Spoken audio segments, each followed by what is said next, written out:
বন্ধুরা আজকের ভিডিওতে আপনার সাথে ইন্ডিয়ার বর্তমানে টপ পারফর্মিং 5টা মিউচুয়াল ফান্ড এবং টপ রেটেড 5টা মিউচুয়াল ফান্ড তারা লেটেস্ট কোয়ার্টারলি রেজাল্টে কোন কোন কোম্পানিগুলোতে তাদের স্টেককে ইনক্রিজ করেছে এবং কোন কোন কোম্পানিগুলো থেকে তারা এক্সিট করেছে এরকম কিছু কোম্পানি আপনাদের সামনে রাখবো, যার মাধ্যমে আমরা আইডিয়া করতে পারি যে বর্তমানে ইন্ডিয়ার টপ রেটেড মিউচুয়াল ফান্ডের ফান্ড ম্যানেজাররা কোন কোন ইন্ডাস্ট্রি নিয়ে বুলিশ রয়েছে, অথবা এর মধ্যে থেকে কোন কোন কোম্পানিগুলো আমার ফেভারিট কোম্পানির লিস্টে রয়েছে, যে কোম্পানিগুলোকে মিউচুয়াল ফান্ড হাউসগুলো পছন্দ করেছে বা তারা তাদের স্টেককে ইনক্রিজ করেছে এবং তার পিছনে কি কি লজিক রয়েছে, আর যেই মিউচুয়াল ফান্ডগুলো কিছু স্পেসিফিক ইন্ডিয়ার গ্রেট কোম্পানি থেকে এক্সিট করেছে, যেটা আমি প্রিভিয়াস মান্থেই আপনার সাথে কয়েকটা ভিডিওতে এরকম কিছু কোম্পানি ডিসকাসও করেছিলাম।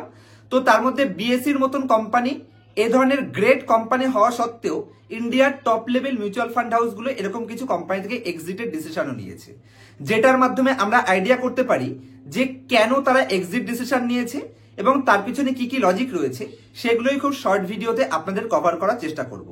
তো সবার প্রথমে ইন্ডিয়ার একেবারে টপ পারফর্মিং এবং top rated mutual fund HDFC mutual fund তারা বেশ কিছু কোম্পানিতে এন্ট্রি নিয়েছে, যার মধ্যে শকিং কোম্পানি হচ্ছে সুইগির মতন কোম্পানিতে বেশ কয়েকটা মিউচুয়াল ফান্ড এন্ট্রি নিয়েছে। তার মধ্যে এইচডিএফসি মিউচুয়াল ফান্ড তারা তাদের স্টেককে ইনক্রিজ করেছে, আর হ্যাভেলস ইন্ডিয়াতে তারা তাদের স্টেককে ইনক্রিজ করেছে এবং এসবিআই স্টেট ব্যাংক অফ ইন্ডিয়াতেও এই মিউচুয়াল ফান্ড তাদের স্টেককে ইনক্রিজ করেছে। তিনটেই সুপার গ্রেট কোম্পানি এবং তার সাথে সুপার গ্রেট কিছু কোম্পানি থেকে তারা এক্সিটের ডিসিশন নিয়েছে, যার মধ্যে বিএসসি বোম্বে স্টক এক্সচেঞ্জের মতন কোম্পানি, যেটা প্রিভিয়াস মান্থে আমি আপনাদের বারবার বলেছিলাম যে কোম্পানির ভ্যালুয়েশন এক্সট্রিমলি হাই হচ্ছে এবং কোম্পানি এক্সট্রিমলি মোমেন্টামের মধ্যে ঢুকছে, যে কারণে এই ধরনের কোম্পানি থেকে বেশ কিছু মিউচুয়াল ফান্ড হাউসগুলো কিন্তু এক্সিট করেছে। তার মধ্যে top level mutual fund HDFC mutual ফান্ডও এই কোম্পানি থেকে এক্সিটের ডিসিশন নিয়েছে এবং তার সাথে Hindustan Aeronautics Limited HAL company থেকেও তারা এক্সিট নিয়েছে, একই কারণ মোমেন্টাম স্টক, এবং তার সাথে ইন্ডিয়ান হোটেল থেকেও তারা এক্সিট করেছেন। আর এর মধ্যে থেকে আমার স্পেসিফিক বাছাই করা কিছু গ্রেট এবং থার্ড ক্লাস কোম্পানিকেও আমি একটু পরে ডিসকাস করব। আগে বলে দিই কে কোনটা কিনেছে বা কে কোনটা বিক্রি করেছে। সেকেন্ড মিউচুয়াল ফান্ড ইন্ডিয়ার টপ পারফর্মিং মিউচুয়াল ফান্ডের মধ্যে বা গ্রেট মিউচুয়াল ফান্ডের মধ্যে এসবিআই মিউচুয়াল ফান্ড, তারা ইটারনাল এই কোম্পানিকে এন্ট্রি দিয়েছেন, মানে অ্যাকচুয়ালি স্টেককে ইনক্রিজ করেছেন। আর next Asian Paint super great company, সেখানে তাদের স্টেককে ইনক্রিজ করেছেন এবং আইটিসির মতন কোম্পানি থেকেও ইনক্রিজ করেছেন স্টেক, এবং তার সাথে ভেলের মতন কোম্পানিতেও তারা তাদের স্টেককে ইনক্রিজ করেছে। আর স্টেক বিক্রি করেছে কোথায়? টিসিএস এ বিক্রি করেছে, মানে আইটি কোম্পানি নিয়ে SBI mutual fund house bearish রয়েছে, এবং মহিন্দ্রাতে তারা এক্সিট করেছেন, মানে স্টেক রিডিউস করেছেন, এবং তার সাথে বাজাজ ফিনান্স থেকেও তারা প্রফিট বুকিং করেছেন। কোটাক মিউচুয়াল ফান্ডে যদি বাড়ানোর কথা বলি তাহলে বাজাজ অটোতে বেশ কিছু মিউচুয়াল ফান্ড কমন রয়েছে যারা স্টেক ইনক্রিজ করেছে, যার মধ্যে কোটাক মিউচুয়াল ফান্ড বাজাজ অটোতে স্টেক ইনক্রিজ করেছে, কে ফিনটেকে স্টেক ইনক্রিজ করেছে, সুইগি দুটো কমন পড়লো, দুটো মিউচুয়াল ফান্ড সুইগি নিয়ে বুলিশ রয়েছে, এবং তার সাথে ডিকসনও তারা তাদের স্টেককে ইনক্রিজ করেছে। আর বেদান্ত ফ্যাশনের মতন কোম্পানি ভ্যালুয়েশন একটু হাই, যে কারণে মনে হয় কোম্পানি থেকে এক্সিট করেছে। শকিং ডেটা হচ্ছে রিলায়েন্স ইন্ডাস্ট্রি থেকেও কোটাক মিউচুয়াল ফান্ড তারা স্টেককে রিডিউস করেছে, এবং তার সাথে কোরোমন্ডল ইন্টারন্যাশনাল থেকেও তারা রিডিউস করেছে, ফার্টিলাইজার কোম্পানি। আর কোয়ান্ট মিউচুয়াল ফান্ড বর্তমানে টপ পারফর্মিং মিউচুয়াল ফান্ডের মধ্যে একটা, তারা বাজাজ অটোকে ইনক্রিজ করেছে। এই নিয়ে তিনটে মিউচুয়াল ফান্ড তারা বাজাজ অটোতে ইনক্রিজ করলো, তো এটা আমরা অ্যানালাইসিস করে বোঝার চেষ্টা করব। এবং তার সাথে আইটিসিতেও দুটো মিউচুয়াল ফান্ড তারা তাদের স্টেককে ইনক্রিজ করেছে। আর কোফোর্স থেকে তারা বিক্রি করেছে এবং তার সাথে ভেল থেকে তারা বিক্রি করেছে, তো দুটো মিউচুয়াল ফান্ড ভেল থেকে এক্সিট করেছে। আইসিআইসিআই মিউচুয়াল ফান্ড হাউসে আসলে তারা জিই শিপিং কোম্পানিতে এন্ট্রি করেছেন, মানে স্টেক ইনক্রিজ করেছেন। ব্লু স্টারে তারা ইনক্রিজ করেছেন, সুপ্রজিতে তারা ইনক্রিজ করেছেন, এবং নাইকাতে তারা স্টেককে ইনক্রিজ করেছেন। আর ডিক্রিজ করেছে তারা ডেলিভারি, মানে লজিস্টিক কোম্পানি ডেলিভারিতে তারা স্টেক রিডিউস করেছেন, ইন্ডিয়া সিমেন্ট থেকে রিডিউস করেছেন, এবং ডক্টর লাল প্যাথল্যাব থেকে রিডিউস করেছেন, এবং কোল ইন্ডিয়া থেকে স্টেক রিডিউস করেছেন। চলুন এই যে 5টা টপ পারফর্মিং মিউচুয়াল ফান্ড, এরা যেই কোম্পানিগুলোতে সবার আগে বুলিশ রয়েছে, এর মধ্যে কমন কোম্পানিগুলো, তার মধ্যে ঠিক কি ধরনের প্যাটার্ন রয়েছে সেটা বোঝানোর জন্য আমি আপনার সাথে স্ক্রিন রেকর্ডিং শেয়ার করছি, যেখানে কোম্পানির ভ্যালুয়েশনটা বোঝানোর চেষ্টা করবো, তবে কোনো ধরনের রিকমেন্ডেশন হিসেবে কিন্তু ভিডিওটিকে নেবেন না। তো আশা করছি আপনারা এখন আমার স্ক্রিনটি দেখতে পাচ্ছেন। সবার প্রথম বাজাজ অটোতে টোটাল বর্তমানে চারটে মিউচুয়াল ফান্ড এন্ট্রি নিয়েছে, তার মধ্যে এই টপ পারফর্মিং 5টা মিউচুয়াল ফান্ডের দুটো মিউচুয়াল ফান্ড কোটাক এবং কোয়ান্ট মিউচুয়াল ফান্ড বাজাজ অটোতে তাদের স্টেককে ইনক্রিজ করেছে। সবার প্রথমে যদি আপনি বাজাজের পিইজি রেশিও দেখেন, তাহলে 4-এর পিইজি মানে পারফেক্ট, 32-এর পি ডিমান্ড করার যোগ্যতা কোম্পানি রয়েছে।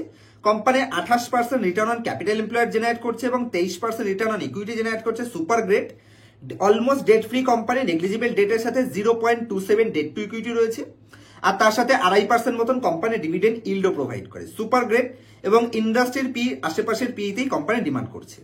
যদি আমি পিএনএল স্টেটমেন্টে আসি, তাহলে লাইফ টাইম হাইয়েস্ট কোম্পানি তার টপ লাইন পোস্ট করেছে এবং বটম লাইনে যদি আপনি আসেন, তাহলে এখানেও কোম্পানি লাইফ টাইম হাইয়েস্ট ধরতে পারেন, সামান্য কিছুটা রিডিউস হয়েছে তার বটম লাইনে।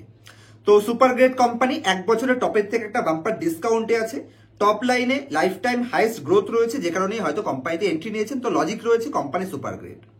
এবং যদি আমি কোম্পানির এখানে ক্যাপেক্সে আসি, যেখানে আগের 2 বছর আগে কোম্পানি 2800 কোটি ফিক্স অ্যাসেট ছিল, সেটাকে ইনক্রিজ করে 3700 কোটি কোম্পানি ক্যাপেক্স করছে, যেটা কোম্পানির ফিক্স অ্যাসেট দেখলেই বোঝা যায়।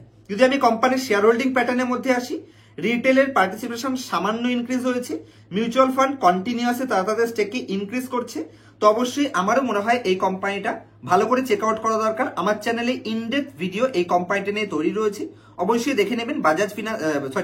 বাজাজ অটো কোম্পানিতে আরো বেশ কিছু অ্যাডভান্টেজ রয়েছে। এর সাথে যদি আমি সেকেন্ড কোম্পানিতে আসি, যেটা হচ্ছে এশিয়ান পেইন্ট। এশিয়ান পেইন্ট কোম্পানিতেও এসবিআই মিউচুয়াল ফান্ড তারা তাদের স্টেককে ইনক্রিজ করেছে। তার সবার প্রথম রিজন আমি আশা করছি আপনারা সবাই জানেন, প্রিভিয়াস মান্থই আমি এই কোম্পানি নিয়ে 2টো ভিডিও তৈরি করেছি। টপের থেকে কোম্পানি হেভিলি ডিসকাউন্টে পাওয়া যাচ্ছে এবং কোম্পানি তার লাইফ টাইমে সব থেকে লোয়েস্ট পি রেশিও ডিমান্ড করছে। এখানে পির গ্রাফে আসলে দেখতে পাবেন লাস্ট 10 বছরে কোম্পানি অলমোস্ট সব থেকে লোয়েস্ট পিতে ডিমান্ড করছে।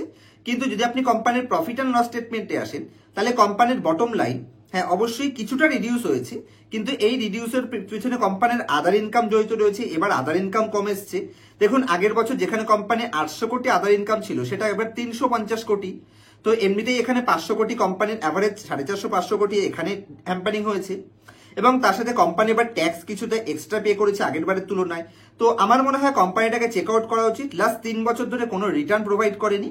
যদি আপনি কোম্পানির ব্যালেন্স শিটের মধ্যে আসেন, যেখানে কোম্পানি দেখুন আগের বছরই কোম্পানির ফিক্সড অ্যাসেট ছিল 5700 কোটি, সেটাকে ব্যাক টু ব্যাক 2 বছর হিউজ পরিমাণে ইনক্রিজ করছে এবং লাইফ টাইমের সব থেকে হাইয়েস্ট সিডব্লিউআইপি লাস্ট 3 বছরে কোম্পানি পোস্ট করেছে। তার মানে ইজিলি বোঝা যাচ্ছে কোম্পানি ভবিষ্যতের জন্য প্রস্তুত হচ্ছে। আমার মনে হয় যদি আপনি একটি great fundamentally sound market leading brand ভ্যালুওয়ালা কনজিউমার কোম্পানি খুঁজছেন, তাহলে এশিয়ান পেইন্টের মতন কোম্পানি বর্তমানে খুব কমই পাবেন। তো এই কারণে তারা তাদের স্টেককে ইনক্রিজ করছে। আমারই খুব পছন্দের কোম্পানি, আমারও পছন্দ হয়েছে।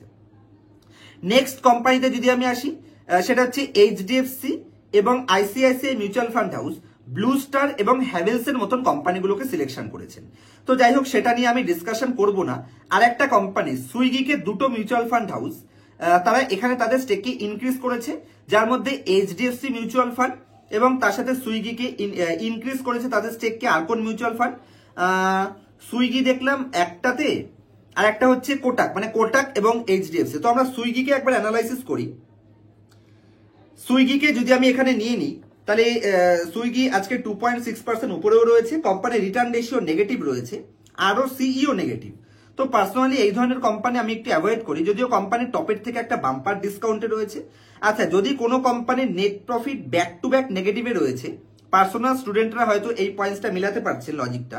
তো যদি ব্যাক টু ব্যাক নেগেটিভে রয়েছে, তাহলে সবার আগে দেখতে হবে কোম্পানির ক্যাশ ফ্রম অপারেটিং অ্যাক্টিভিটিস কি আছে। তো যদি কোনো কোম্পানির ক্যাশ ফ্রম অপারেটিং অ্যাক্টিভিটিসে নেগেটিভ থাকে, তাহলে সেই কোম্পানি অন্ততপক্ষে বিগিনার ইনভেস্টর হিসেবে অ্যাভয়েড করা উচিত বলে আমি মনে করি।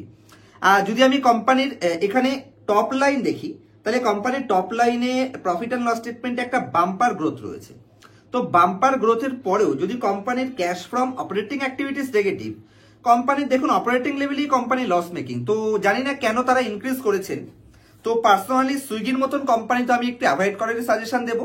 আর বাকি যে কোম্পানিগুলো রয়েছে সেগুলো আপনারা আপনাদের পার্সোনাল ডিসিশন নিতে পারেন। আমার মনে হয় বাজাজ অটো ভালো কোম্পানি এবং তার সাথে হ্যাভেলসও ভালো কোম্পানি, এগুলোকে চেক আউট করা যেতে পারে। এশিয়ান পেইন্ট, যেখানে বেশ কিছু মিউচুয়াল ফান্ড তাদের স্টেককে ইনক্রিজ করেছে।